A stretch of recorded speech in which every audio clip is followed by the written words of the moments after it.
मंथन हमारे और आपके भीतर है। हमारे भीतर के 6 दोष, काम, क्रोध, लोभ, मोह, मद, मत्सर, हमारे भीतर के 6 गुण, तितिक्षा, करुणा, मैत्र्या,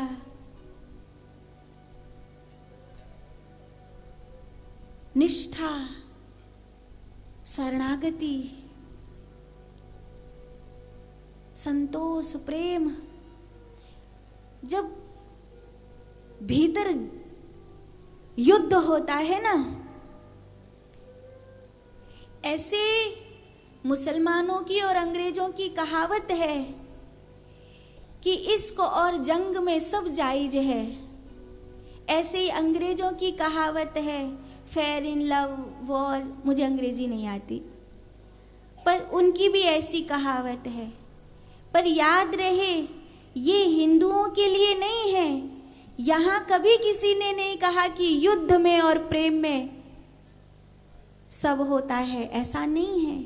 यहाँ प्रेम में भी धर्म होता है और युद्ध में भी धर्म होता है।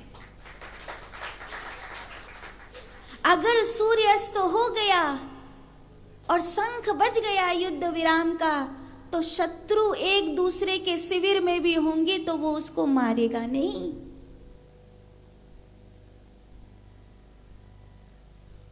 धर्म हमारे यहाँ हर जगह है। तो जब देवता और असुर दोनों मिलकर समुद्र मंथन कर रहे हैं, तो यहाँ ऐसा नहीं है कि अधर्म हो जाएगा, यहाँ वही होगा जो धर्ममय है।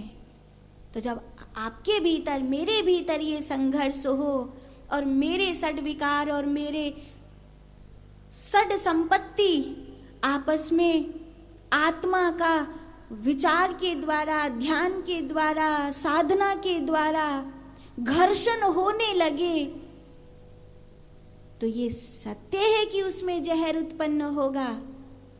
इसलिए तो भक्त साधक बिलबिला जाता है। कई बार साधक मार्ग भटक जाता है, कई बार साधक मार्ग भटक जाता है,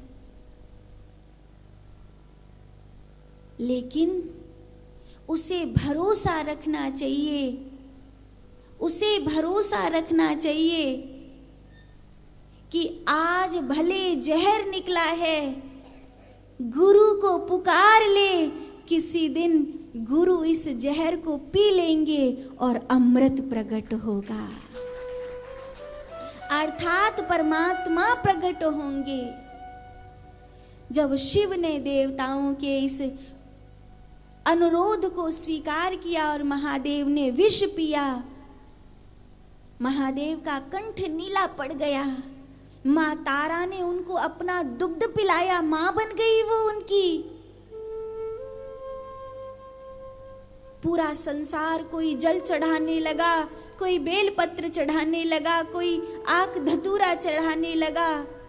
पूरा संसार महादेव की सेवा में लग गया। ये क्या है? गुरु की सेवा है। तुम साधु, तुम संत, तुम भगवत प्राप्ति के मार्ग पर बढ़ने वाले साधक अगर हो, तो तुम्हारे हिस्से में गुरु की सेवा जरूर आनी चाहिए।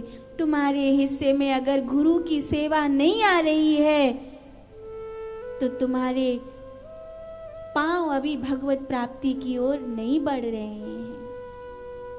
गुरु की सेवा तुम्हारे हिस्से में आए ही आए, तो पूरा संसार उस समय महादेव की सेवा में लग गया। चाहे वो देवता है, चाहे वो असुर है, चाहे वो मनुष्य है, धरती का जर्रा जर्रा, धरती का एक एक कण शिव की उपासना करने लगा। यही कारण है कि पूरा संसार नारायण के द्वारा पाला जाता है, लेकिन पूजा महादेव की करता है। कोई हो दुनिया में जिसको कोई देवी देवता समझ में नहीं आवे, उसको भी भोले बाबा समझ में आ जाते हैं।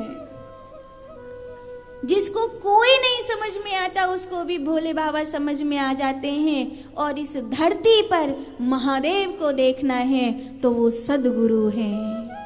गुरु ही मेरे भोलेनाथ हैं, सदगुरु ही मेरे भोले बाबा हैं।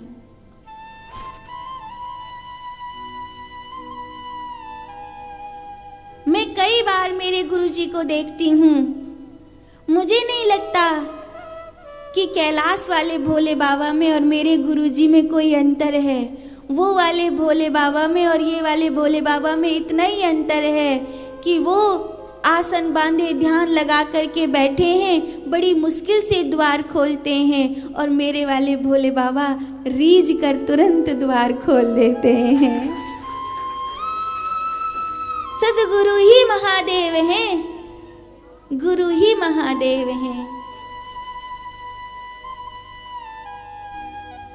तो जब महादेव नीलकंठ हुए तो उनको सदगुरु के रूप में मानना चाहिए। फिर समुद्र मंथन से ऐसे बहुत सारी चीजें निकली हैं। ऐरावत हाथी है, सफेद रंग का उच्चेश्रवा घोड़ा है, कौस्तुभ नामक पद्मराग मणि है, कामधेनु गऊ समुद्र से प्रकट हुई है। पता है,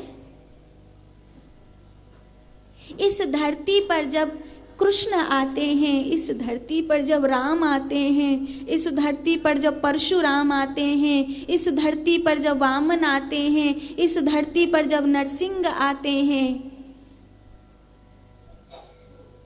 आपको लगता है कि प्रहलाद ने बुलाया, कि माता रेणुका ने बुलाया तो परशुराम आए, सबरी ने बुलाया तो राम आए, ग्वाल गोपियों ने बुलाया तो कृष्ण आए।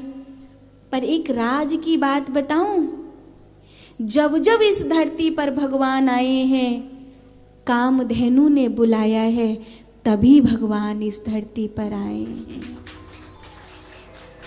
भगवान ने कामधेनु को वचन दिया है कि अभी तुम महामुनि वशिष्ठ के पास अंश के रूप में रहो। इस धरती पर मैं तुम्हें वचन देता हूं, मैं पूरी धरती पर किसी के लिए अजन्मा हूं, निराकार हूं, निर्गुण हूं, अनामी हूं। पर हे कामधेनु, जब तुम बुलाओगी मैं इस धरती पर कोई ना कोई रूप लेकर जरूर आऊंगा।